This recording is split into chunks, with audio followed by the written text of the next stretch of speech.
So hi guys, welcome to my channel. आज मैं आपको कुछ टिप्स दूंगी and I will tell you the mistakes that should be avoided in class 9। तो see, class 9th is so different from class 8। मेरे personally 8 में 96% आए थे एंड 9th में 95.5%। So the first mistake that should be avoided is purchasing a lot of reference books. तो आपको इतनी सारी रेफरेंस बुक्स नहीं खरीदनी है। Just master the NCERT for bio. Chemistry के लिए नोट्स ज़्यादा काम आएंगे। And please keep revising physics, solve all the numericals, even the examples are important. Reference book आप 2-3 खरीद सकते हो, but make sure to solve it all. Social science के लिए भी एनसीईआरटी, आपकी एनसीईआरटी रीड करना हो गई है तो among the reference book Oswal is the best. तो सी, ओसवाल इसलिए क्योंकि ओसवाल में हर चैप्टर के माइंड मैप्स होते हैं, शॉर्ट नोट्स होते हैं। अगर आपने नोट्स नहीं बनाया है तो ये शॉर्ट नोट्स अगर आप लर्न करके जाओगे तो आपका एग्ज़ाम अच्छा जाएगा।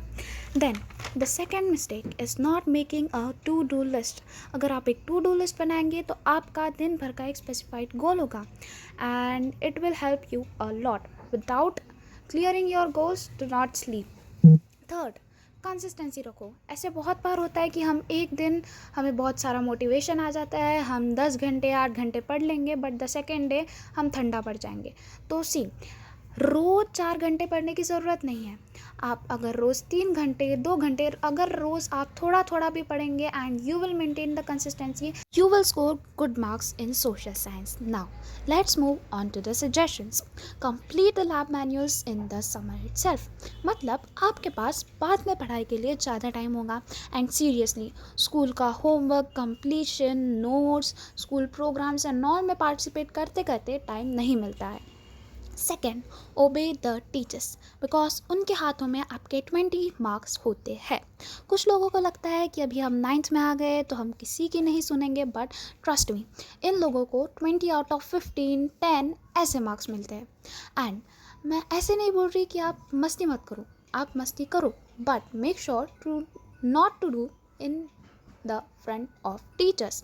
आपके पास लंच ब्रेक्स होते हैं, शॉर्ट ब्रेक्स होते हैं, आप तब मस्ती कर सकते हो। Third, make sure to make short notes at the end of the chapter, क्योंकि ये शॉर्ट नोट्स आपको एंडिंग में फाइनल एग्ज़ाम में बहुत काम आने वाले हैं। बिकॉज एंडिंग में आपको कम टाइम में ज़्यादा पढ़ना होता है एंड साल भर तो आपने चैप्टर पढ़ ही लिया है। So this short notes will help you a lot in revision. Fourth, focus on the languages too. आप 3 दिन में एक बार कोई लैंग्वेज का एक चैप्टर पढ़ लो, मतलब आपको स्टोरी की ज़्यादा अच्छे से अंडरस्टैंडिंग होगी and you will be able to write the answers.